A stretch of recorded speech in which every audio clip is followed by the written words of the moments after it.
Hello, hello, j'espère que vous allez bien. À mon niveau, ça va super bien.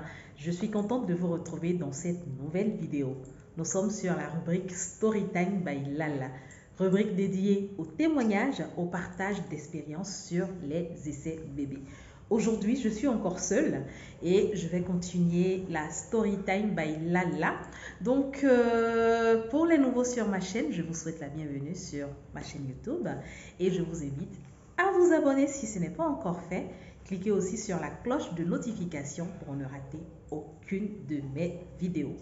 Alors, Storytime by Lala. Donc, je fais la suite par rapport à la dernière Storytime. Donc, comme je vous l'avais expliqué, nous sommes passés par la FIV. Et au bout, le médecin me dit que je suis mauvaise répondeuse. C'était pas facile.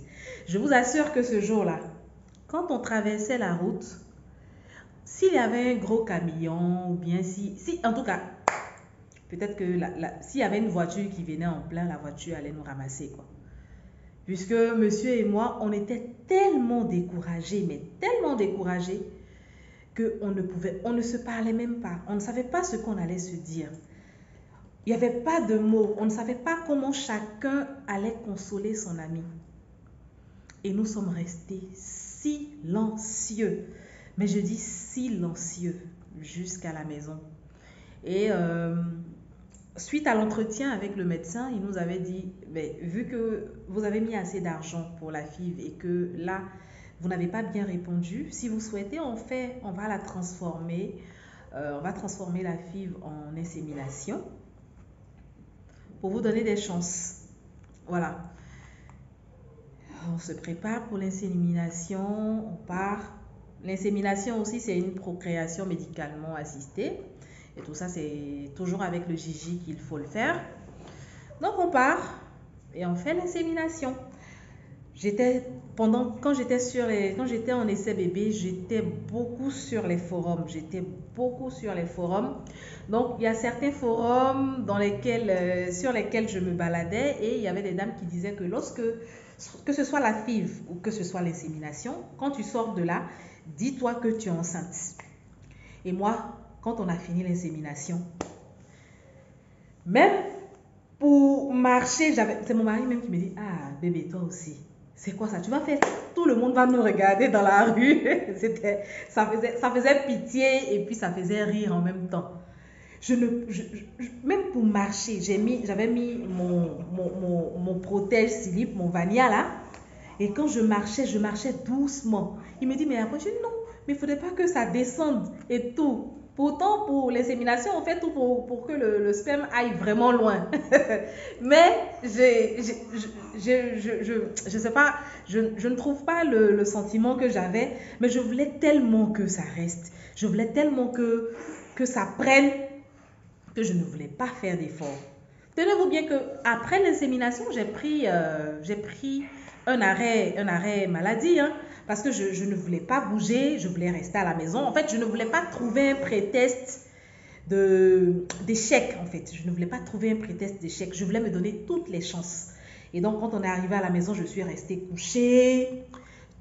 Tout ce que si je devais manger, on me faisait tout parvenir au lit. En tout cas, j'ai tout mis comme chance de mon côté.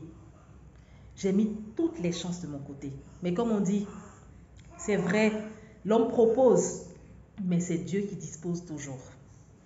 Malheureusement, ce n'est pas passé. Ça n'a pas marché. C'était pas facile encore, hein, parce que il fallait non seulement digérer le fait que on a un peu d'espoir, on se dit que ça va marcher et puis après, ça ne prend pas.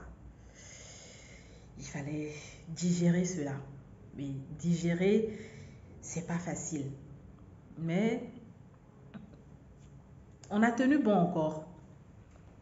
On repart pour faire un point avec le praticien qui nous dit, bon, on ne va pas déjà avec nos âges qui avancent et réserve ovarienne basse, donc une insuffisance ovarienne, au niveau de monsieur aussi, avec son âge qui avance et tout ça.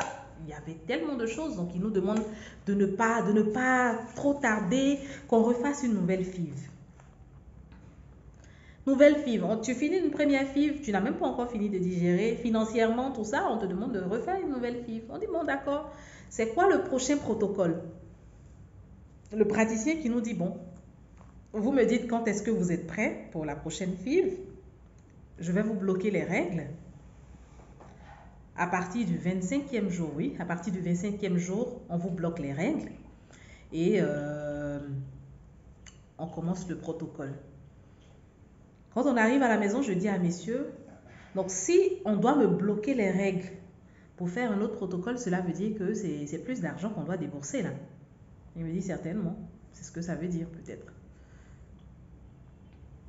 On dit bon, d'accord. Le médecin nous donne le protocole. On a attendu 3 à 4 mois, le temps de se préparer non seulement psychologiquement, parce que je vous avoue que lorsque vous faites la FIV, que ce soit l'insémination ou la FIV, en tout cas une assistance médicale en ce qui concerne les essais bébés, il est important d'avoir un moral d'acier. Donc il fallait qu'on remette le moral à niveau pour recommencer le processus. Donc c'était cela qu'on faisait. Désolé, c'est bébé 2 à côté qui est en train de jouer. Donc il fallait qu'on fasse déjà, on se donne ce moral-là de faire avant de reprendre la FIV. Donc c'est 3 à 4 mois après qu'on repart voir le praticien. Il nous donne le nouveau protocole, donc le cycle suivant. Donc au niveau du 25e jour du cycle, il fallait que je reparte voir le praticien pour me bloquer les règles afin de refaire une nouvelle FIV. Donc c'est une nouvelle aventure dans laquelle je vous invite à me suivre donc dans une prochaine Storytime by Lala. Je remercie toutes ces personnes qui me donnent la force, qui me donnent le courage d'avancer au niveau de cette chaîne YouTube. Pour ces femmes, pour ces mamans qui souhaitent même partager leur expérience personnelle, que ce soit sur l'accouchement, que ce soit dans les essais bébés ou même des astuces, des témoignages qui peuvent donner la force à tous ces couples qui sont en difficulté, je suis preneuse. Écrivez-moi juste, laissez-moi un message sur WhatsApp. Je me ferai le plaisir de vous répondre. On fera le programme et on pourra aussi partager votre expérience pour donner la force à toutes ces personnes qui en ont besoin. Nous sommes à la fin de cette vidéo.